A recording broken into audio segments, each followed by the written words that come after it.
자, 반갑습니다. 우리가 이제 지난 시간에 1차 대전의 전개 과정 결과를 봤는데, 그 이제 흐름 안에서 이기는 쪽이었죠. 협상국 쪽. 뭐 영국 있고 프랑스 있고 그쪽에 원래 러시아도 같이 있었죠. 근데 러시아가 갑자기 빠지죠.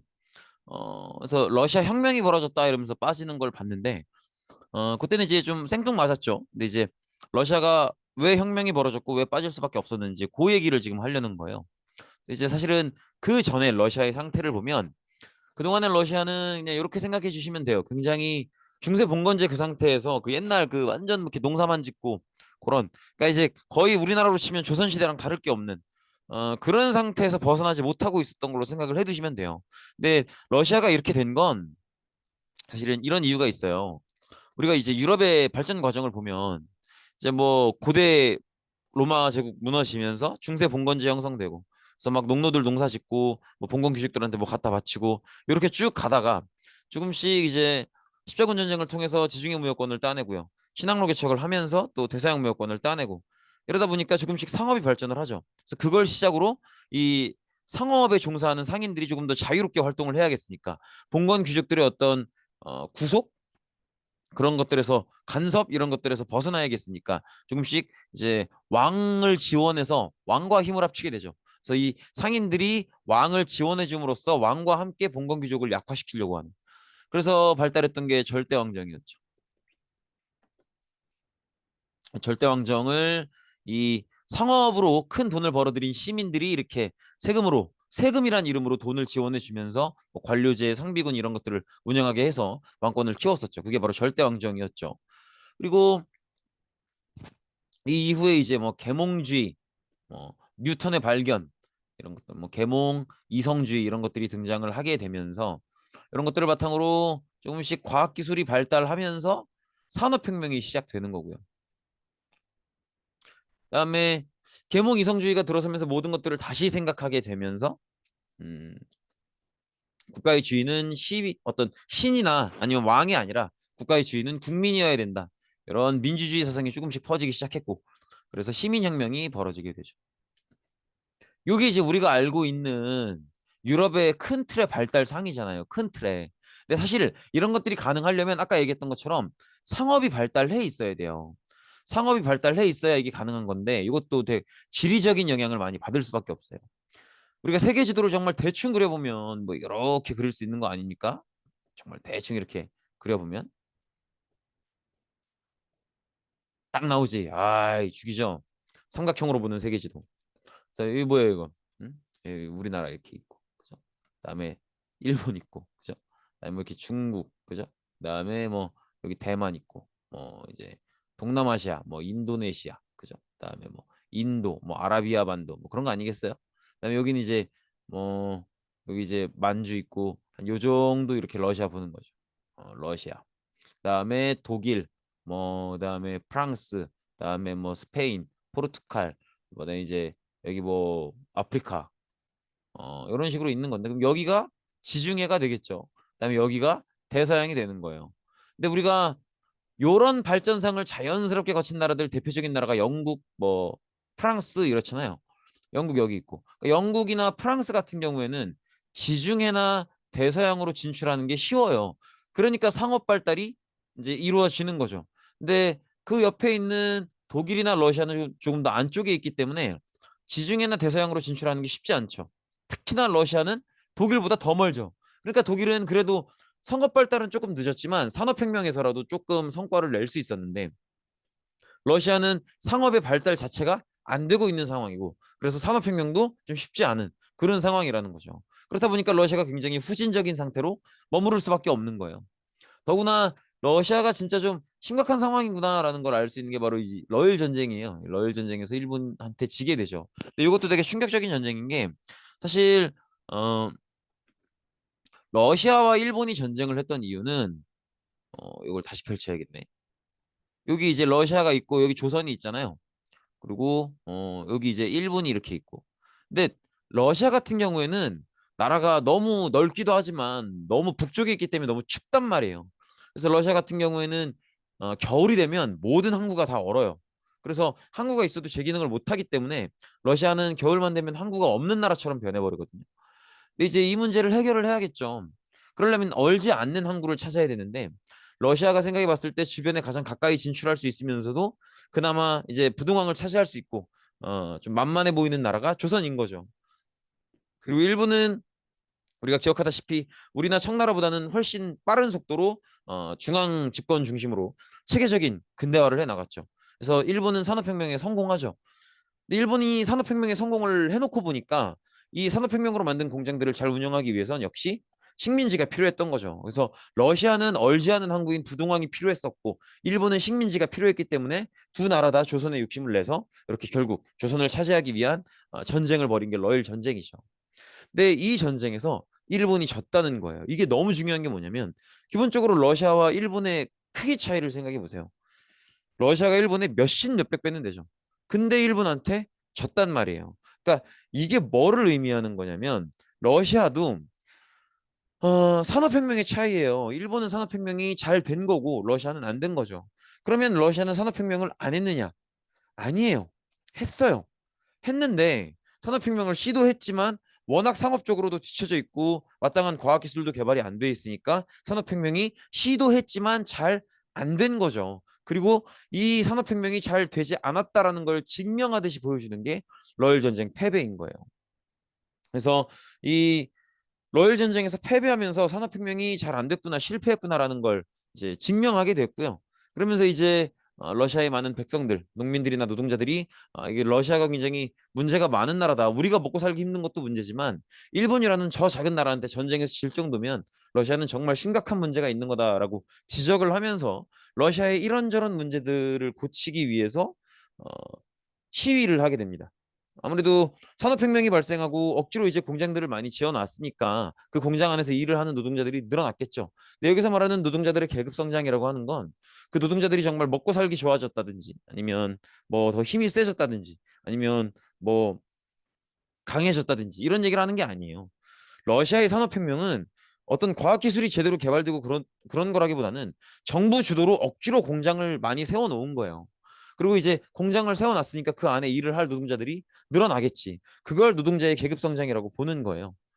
근데 그렇다고 해서 이 사람들이 아까 얘기한 것처럼 뭐 먹고 살기 좋아졌다든지 그런 건 전혀 아니고 그냥 머릿수가 늘어난 거예요. 근데 머릿수가 늘어났다 보니까 이제 목소리도 커지고 요구사항도 많아지겠죠. 그래서 이제 노동자들이 봤을 때는 러시아가 산업혁명을 하고 있다고는 하지만 그 산업혁명이 잘 안 되고 있다는 게 러일 전쟁의 패배로 드러난 거란 말이에요. 그러면서 러시아는 이것도 문제고 저것도 문제고 그것도 문제고 문제가 많다 이렇게 생각을 하게 되는 거죠. 그래서 이 생각을 하면서 이제 노동자들이 거리에 나서서 이런 것들은 좀 고쳐야 우리가 잘 살 수 있을 겁니다. 이런 것들은 고치면 좋겠습니다. 이렇게 이제 황제에게 말씀을 드리는 그런 시위를 하게 돼요. 근데 그 시위를 부르는 사건 이름이 피해 일요일인 거예요. 1905년 1월 22일 돼 있죠. 저 시점이면 러일 전쟁이 시작되는 게 1904년이거든요. 그러니까 이제 러일 전쟁에서 거의 질 게 확실해지는 시점에 노동자들이 들고 일어서는 거예요. 근데 사건 이름이 피해 일요일이라고 했잖아요. 이 얘기는 무슨 얘기겠어? 이 노동자들의 평화 시위, 이런 것들은 이렇게 고쳤으면 좋겠어요. 이걸 말씀드리기 위한 이 평화적인 시위를 정부에서 피를 흘리게끔 폭력 진압을 했다는 거죠. 이런 식으로. 그래서 평화적으로 시위하는 사람들을 군대가 딱 도열해서 총으로 쏘는. 그러니까 이게 얼마나 비열한 거예요. 나가서는 일본한테도 지면서 국내에 들어와선 평화롭게 시위하는 시민들에게 총이나 갈기고 있고 굉장히 비열한 모습을 보이는 거죠. 이렇게 되면은 이제 일반 시민들이나 노동자들이 굉장히 실망을 하겠죠. 그래서 시위의 규모가 커지겠어, 작아지겠어? 엄청 커지겠죠. 그래서 시위의 규모가 커지는 거죠. 시위 규모가 너무 커지니까 황제도 이제 완전히 무시할 수는 없게 돼요. 그래서 시민들이 요구하는 것들을 몇 가지 들어주려고 노력을 하는데 그중에 대표적인 게 이제 의회를 만들어 달라라는 거였어요. 그래서 그 요구사항을 듣고 두마라는 이름의 의회를 만들게 되는데 이 두마라는 이름의 의회에서는요 헌법을 결정할 수 없도록 했어요. 헌법을 결정할 수 없도록 했는데 사실 의회는 그 가장 근본적인 역할이 법을 만드는 거죠. 그리고 법 중에 법은 헌법이고. 근데 의회에서 헌법을 의논하지 못한다면 그 의회라고 볼 수 있을까요? 아니죠. 그러니까 황제가 시민들의 요구를 들어주는 척만 한 거죠. 사실상 약속을 지키지 않은 거라고 봐야죠. 그래서 이렇게 어, 뭔가 백성들을 눈속임하기 위한 그래서 뭔가 백성들의 요구를 들어주는 척하기 위한 그런 연기만을 하고 있었다라는 거죠. 상황이 이러니까 뭐 시민들 백성들은 굉장히 실망을 했겠죠. 안 그래도 실망을 하고 있는데 결정적으로 이 일반 농민들 백성들이 러시아에 완전히 희망을 잃어버리는, 러시아는 아예 답이 없구나 이렇게 생각하게 되는 계기가 생깁니다. 그게 바로 1차 대전 참전이죠. 러시아의 1차 대전은 참전은요. 사실은 어떻게 생각해 보면 우리가 배우기로 러시아가 1차 대전에 참전한 이유는 누구를 지원해 주기 위함이었어요. 슬라브족의 큰형님으로서 세르비아를 지원해 주기 위한 거였죠. 1차 대전 기억나시죠? 민족 간의 갈등으로 슬라브족의 세르비아와 게르만족의 오스트리아가 갈등을 했었죠. 그 보스니아라는 나라의 수도 사라예보에서 오스트리아 황태자비가 이제 세르비아 청년에게 총살당하면서 그렇게 해서 전쟁이 시작된 건데, 음, 러시아를 상대하고 있는 상대 국가는 독일이잖아요. 근데 독일도 물론 이제 게르만족의 어떤 명예를 위해서 싸운 것도 있지만 사실 독일은 이 전쟁에서 만약에 이긴다면 확실하게 가져갈 수 있는 이득이 있죠. 식민지란 말이에요. 식민지. 근데 이 식민지를 갖는다는 건 산업혁명을 성공한 나라들의 특권이에요. 산업혁명을 성공해내지 못한 나라들은 식민지를 가지는 게 의미도 없고요. 가질 수도 없어요. 그러니까 식민지를 갖겠다라고 하는 건 기본적으로 산업혁명을 성공한 나라들의 특권인 거죠. 근데 독일은 산업혁명을 어느 정도 해낸 나라기 때문에 식민지가 필요했던 거고, 어, 그래서 이 전쟁에 들어오는 어떤 이유도 있는데, 그러니까 식민지를 차지하기 위해서 들어오는 것도 좀 있다는 거죠. 근데 러시아 같은 경우에는 산업혁명을 시도했지만 잘 안 됐잖아요. 그러니까 러시아는 식민지를 가지고 있어봐야 뭐 그렇게 의미 있게 쓸 수 있는 나라가 아니에요. 그래서 어, 그래서 우리가 이제 중간고사 그 마지막 시험 범위 안에 이제 막 식민지를 이렇게 나눠 갖고 막 어느 나라가 어느 나라를 식민지로 차지하고 그 내용 배울 때도 러시아 얘기는 아예 안 나왔을 거예요. 그러니까 식민지를 가질 수 있는 상황이 애초에 아니라는 거지. 그러면 러시아는 이 전쟁에서 만약에 이긴다고 해도 가져갈 수 있는 이득이 별로 없어요. 그리고 기본적으로 러시아는 일본한테도 전쟁에서 졌었던 나라잖아요. 그럼 그런 상태에서 세계대전에 들어가면 잘 싸우겠어요? 아닐 거 아니야. 근데 전쟁에서 잘 싸우지 못한다는 건 죽음을 의미하는 거죠.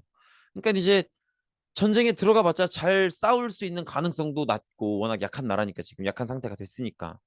그리고 만약에 어찌어찌 이긴다고 해도 식민지를 차지할 수 있는 상황이 아니기 때문에 별다른 이득이 안 된다는 거죠.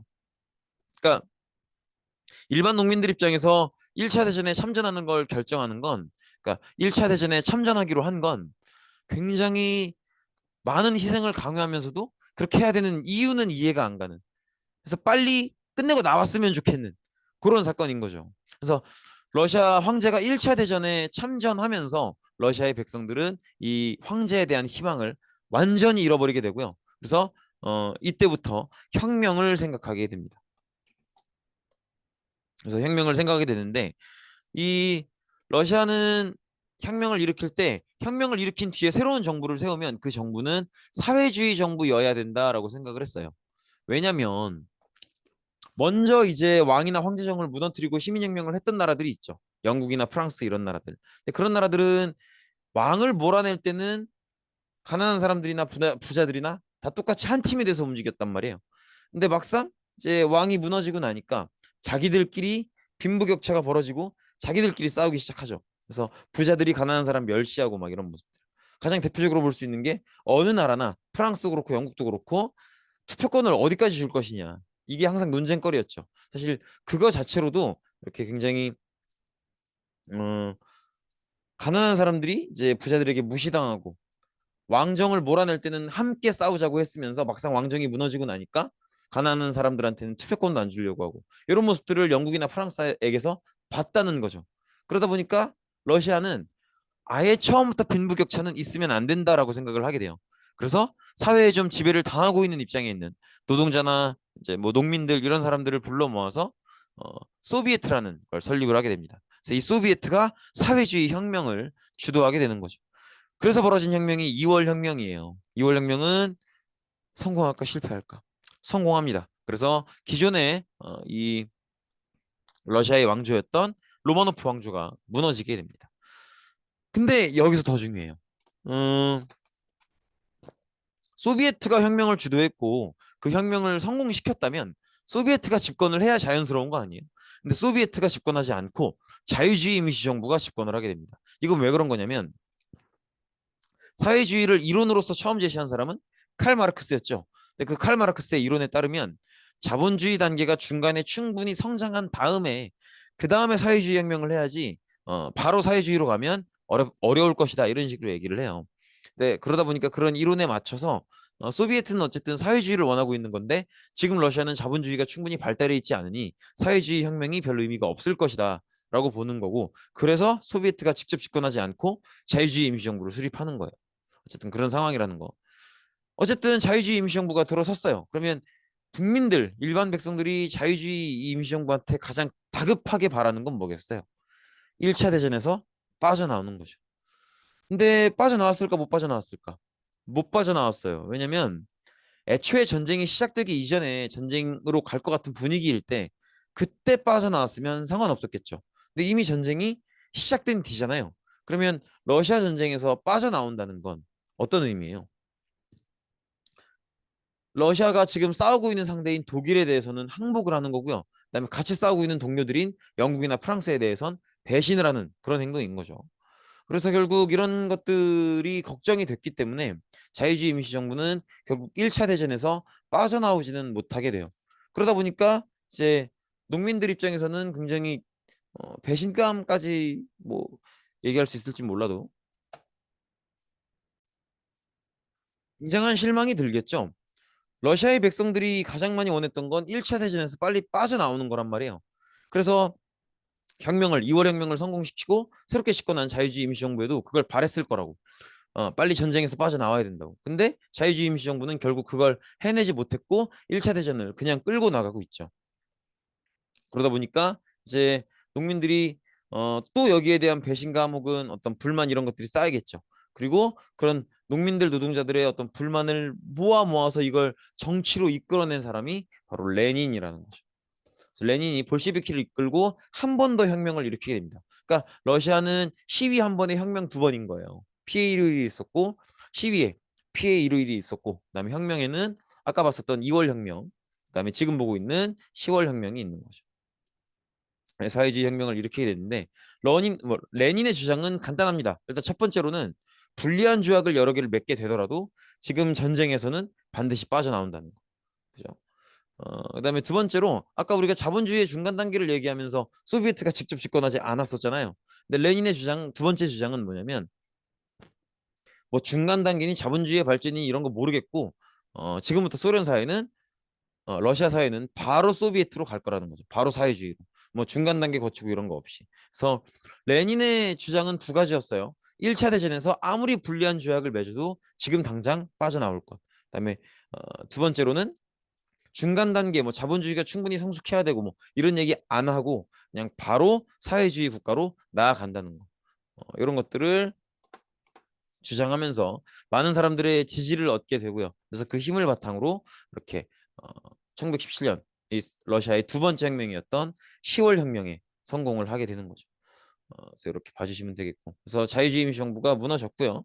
그래서 소비에트 혁명 정부가 들어서는 모습을 볼 수 있죠. 그리고 역시 약속대로 1차 대전에서는 바로 빠져나오게 됩니다. 그래서 브레스트 리토프스크 조약이라는 조약을 맺는데 이건 이제 지역명인데 너무 이름이 길죠. 그러니까 이 이름을 다 외우기는 좀 부담스럽고 어쨌든 레닌이 두 번째 혁명 10월 혁명을 성공시키고 집권하면서 약속대로 1차 대전은 빠져나왔다. 그렇게 보시면 되겠습니다. 그래서 이런 과정들 지금 한 4초 5초 드릴 테니까 캡처 따시고 천천히 공부해 주시면 되겠습니다. 1, 2, 3, 4, 5. 그죠? 잘 캡처 따셔서 이걸 다 외우라는 게 아니라 이걸 여러분들이 보시면서 내 말로 설명할 수 있으면 충분한 거예요. 보시면 되겠고. 어쨌든 이제 레닌이 집권을 했고요. 늘 모든 사회주의 국가들이 그렇듯이 어, 러시아 공산당이 조직이 돼서 이 정당 하나만이 이제 국가의 정치를 운영하게 됩니다. 그래서 원래 이제 사회주의를 채택하는 국가들은 정당이 보통은 하나밖에 없고, 그다음에 여기서도 마찬가지로 레닌의 주도로 러시아 공산당이 유일한 정당 조직이 되는 거죠. 그다음에 수도를 모스크바로 옮기게 되고요. 원래 기존의 수도는 상트페테르부르크라는 곳이었죠. 우리 옛날에 저기 뭐야 중간고사 배울 때 배웠었던 표트르 대제 그 사람이 수도로 삼았던 곳인데 이 수도를 모스크바로 옮긴다는 거죠. 이렇게 봐주시면 되겠고 그다음에 반혁명파 즉 이런 레닌의 혁명에 찬성하지 않는 사람들 그런 사람들과 내전을 벌여서 이기기도 하고요. 또 이 시기에 많이는 아니지만 영국이나 프랑스 군대도 러시아를 조금 공격하게 돼요. 그 왜 하는 거겠어? 러시아가 이 1차 대전에서 먼저 물러남으로써 배신을 때렸다는 거죠. 그래서 어쨌든 그런 모습들이고요. 그다음에 코민테르는 뭐냐면 어 코민테르는 우리가 공산주의를 영어로 커뮤니즘 이렇게 얘기를 해요. 그리고 어 이제 인터내셔널 이게 이제 국제적인이라는 뜻이죠. 그래서 커민테르는 커뮤니즘 인터내셔널 이걸 이제 앞글자들만 뗀 거예요. 그래서 코민테른 앞에 발음들만 떼서 코민테른이라고 부르는 건데 일단 공산주의를 커뮤니즘이라고 부르는 건 공산주의는 생산수단을 노동자들이 차지해서 노동자들이 이 생산수단에서 나오는 돈을 n분의 1로 나눠 갖겠다. 뭐 이 얘기인 거잖아요. 그러니까 이제 생산수단을 함께 쓰는 공동체를 만들어가는 게 공산주의인 거죠. 그래서 커뮤니즘이라고 하는데 어쨌든 간에 코민테르는 이렇게 원래 이제 언어의 의미가 어, 뭐야 커뮤니즘, 공산주의, 그다음에 인터내셔널, 국제적인 이런 의미예요. 즉 공산주의를 국제적으로 확산시키겠다 이런 노력을 하는 기관인 거죠. 그래서 다양한 노력들을 많이 하는데 특히나 이제 아시아나 아프리카 이런 나라들에 있는 식민지 국가들 그 국가들은 식민지 상태니까 독립운동을 할 거 아니에요. 그런 식민지 상태에 놓여 있는 나라들의 독립운동을 지원해주는 그런 모습을 많이 보입니다. 이렇게 해주는 게 이제 일단은 어 러시아에 대해서 되게 좋은 인상을 그리고 사회주의에 대해서 좋은 인상을 심어줘야 됐었고요. 그래야 이제 코민테르노스의 역할을 할 거 아니에요. 전 세계에 사회주의를 퍼뜨리겠다라고 하는. 그리고 또 이 식민지인 나라들의 독립운동가들에게 이렇게 지원을 해주면서 공산주의를 퍼뜨리면 결국 나중에 만약에 일이 잘 풀리면 그 독립운동가가 활동하는 그 나라가 독립을 할 수도 있는 거 아니에요. 그러면 그 나라에 존경받는 어떤 독립운동가들은 많은 수가 사회주의자가 됐으니까 새롭게 독립하는 그 나라도 사회주의자가 될 확률이 높겠죠. 그래서 그런 것들, 그런 방식으로 이제 어, 공산주의, 사회주의를 국제적으로 퍼뜨려 나가는 그런 노력을 한 거죠. 그다음에 이제 경제적인 측면에 있어서 착실하게 공산화를 해 나가게 되는데요. 음, 공산화의 기본은 역시 국유화죠, 국유화. 그래서 개인들이 가지고 있던 기업을 다 빼앗아서 정부 기업, 정부 소유로 만드는 거죠. 그래서 사회주의는 당연히 이렇게 해야 되는 게 사회주의는 모든 노동자들이 이제 생산수단을 자본가에게서 빼앗아 와서 독점 관리하겠다. 여기 이제 공산주의인 거니까. 이제 노동자들이 정부를 만들고 그 정부가 기업의 여러 가지 생산수단, 공장 이런 것들을 다 가져오는 그런 형태가 되는 거죠. 그래서 모든 생산수단들이 다 국유화되었다. 근데 이렇게 하니까 경제가 무너집니다. 왜냐하면 첫 번째로는 공산주의는 빈부격차를 없애려는 거잖아요. 그럼 모두에게 보상이 똑같이 가야겠죠. 그러니까 월급이 비슷하게 나가야 될 거예요. 음, 그래서 정말 잘하고 정말 열심히 하는 사람이나 그저 그렇게 하는 사람이나 월급이 똑같은 거예요. 빈부격차가 발생하면 안 되니까. 그러다 보니까 열심히 하는 사람은 의욕이 깎이겠죠. 그래서 열심히 하던 사람들도 결과적으로 똑같은 돈을 받는 걸 보면서 결국 노력을 하지 않게 되죠. 그래서 많은 사람들이 이제 내가 열심히 노력하고 열심히 애를 써봤자 별로 노력하지 않는 사람과 똑같은 돈을 받을 거라면 내가 노력할 이유가 없다라고 생각을 하는 게 일반적이 되고 그러면 이제 더 이상 국가가 발전하지 않는 거죠. 더구나 또 공산주의는 음, 다양성이 그 자체로 빈부격차를 불러올 수 있다고 봐요. 예를 들면 비슷한 가격대의 옷들이라도 더 잘 팔린 옷이 분명히 있는 거거든. 그러면 더 잘 팔리는 옷을 파는 사람이 더 부자가 됐을 테니까 빈부격차가 발생하는 거죠. 그래서 다양성도 잘 인정을 안 해요. 그러다 보니까 이제 어떤 상품을 만들어도 경쟁, 뭐 다양성 이런 것들이 없고 그냥 인민폰 이런 식으로 하나 나오는 거지. 어, 그래서 만약에 다른 사회주의를 하지 않는 국가들이 어떻게 해서든 내가 더 열심히 해서 더 물건을 많이 팔아서 더 부자가 돼야지 이런 생각을 하고 있다면 어, 지금 러시아의 상황은 이제 사회주의 국가가 됐으니까 내가 열심히 하나 안 하나 똑같이 받는 거고 어차피 다양성도 없고 이러다 보니까 상품이 더 좋은 상품을 만들 수가 없게 되고요. 그러다 보니까 상품이 세계 시장으로 나갔을 때 팔리질 않는 거죠. 그러면서 경제가 무너지는 모습을 보입니다. 레닌은 이걸 겪어보고 나서야 알게 돼요. 이렇게 무조건 모든 생산수단을 국유화하고 이러면 사람들이 열심히 하나 적당히 하나 똑같은 돈을 받으니까 다들 적당히 하게 되고 그리고 또 다른 이제 일반 자본주의 국가들처럼 어, 빈부격차를 이제 인정하면 안 되기 때문에 다양성도 인정하지 않죠. 이제 그런 게 경제를 무너뜨리게 만들었다라는 걸 레닌이 알게 되고 그래서 레닌은 이 문제를 해결하기 위해서 새로운 경제 정책, 신경제 정책을 실시하게 됩니다. 그게 바로 뉴 이코노미 플랜이죠. 그래서 이 신경제 정책의 내용은 아주 간단해요. 자본주의 요소를 일부 넣겠다는 거죠. 그래서 개인이 기업을 가질 수도 있고 개인이 생산수단을 가질 수도 있고 이런 자본주의 요소를 조금씩 투입해서 경제를 좀 개발시키려고 하는 그런 모습을 보였다는 거죠.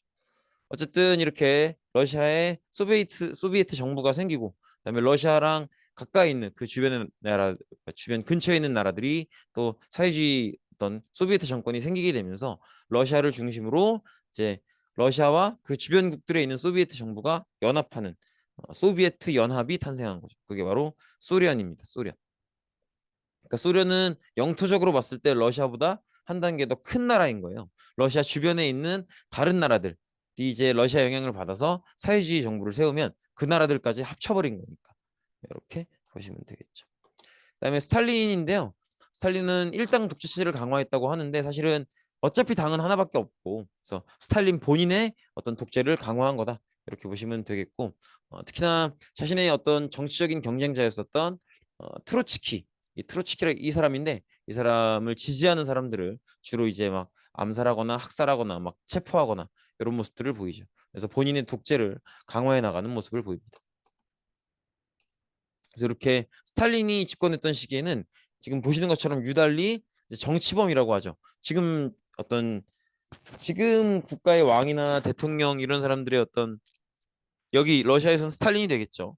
이런 사람들의 정치적 주장을 비판하거나 비난하는 이런 사람들이 정치범이거든요.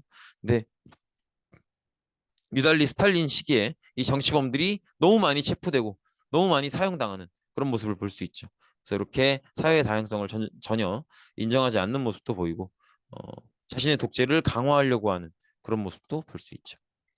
그리고 스탈린 같은 경우에는 경제 정책을 다시 사회주의로 돌립니다.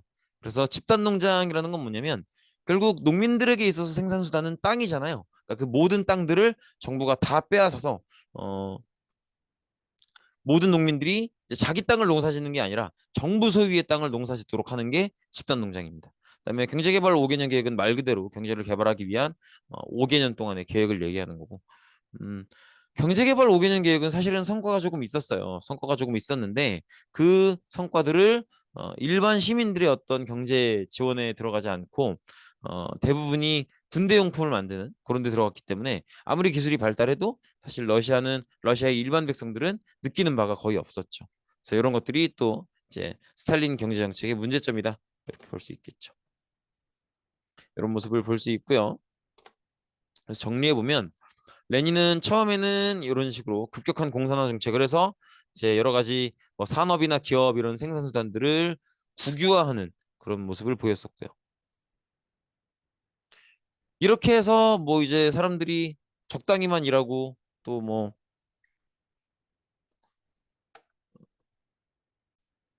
적당히만 일하고 다양성도 없고 이러다 보니까 경제가 무너지죠. 그래서 이대로는 안 되겠다. 조금 빈부격차가 생길 수 있을지 몰라도 일단 자본주의 요소를 이제 좀 포함시켜야겠다라고 나중에 생각을 고치게 되죠. 그게 바로 NEP 신경제정책이었죠. 그리고 스탈린으로 넘어가면 다시 사회주의적인 경제정책을 실시하게 되면서 집단농장, 또 경제개발 5개년 계획 이런 것들을 세우게 됐었다라고 봐주시면 되겠죠. 정도 보시면 되겠고 그다음에 러시아에서 혁명이 어쨌든 성공을 했기 때문에 이건 굉장히 중요한 의미예요. 러시아 혁명 이전에는 사회주의라고 하는 게 단순히 어떤 이상적인 이론이라고만 생각을 했었단 말이에요. 그걸 드디어 레닌이 러시아 안에서 현실적으로 가능하다라는 걸 보여줌으로써 혁명을 성공을 했죠. 그러다 보니까 주변에 있는 다른 나라들도 이제 사회주의, 공산주의, 소비에트 이런 것들에 굉장히 관심을 많이 갖게 됩니다. 그리고 아까 얘기했던 것처럼 아시아나 아프리카에 지금 식민지 생활을 하고 있는 사람들, 그런 사람들, 특히나 그런 사람들 중에서 자기네 독립운동을 하는 사람들, 이런 사람들의 이제 지원을 해주는 그래서 그 사람들, 이 여러 식민지에 있으면서 독립운동하는 사람들이 러시아의 지원을, 소련의 지원을 받아서 사회주의 운동이 활발해지는 그런 모습도 볼 수 있죠. 그래서 아시아나 아프리카 지역 민주운동에도 영향을 끼쳤다. 이렇게 보시면 되겠죠. 그래서 이렇게 다양한 지역들의 사회주의가 뻗어나가고 있는 그런 모습을 볼 수 있죠. 네, 이번 시간은 여기까지입니다. 고생 많으셨습니다.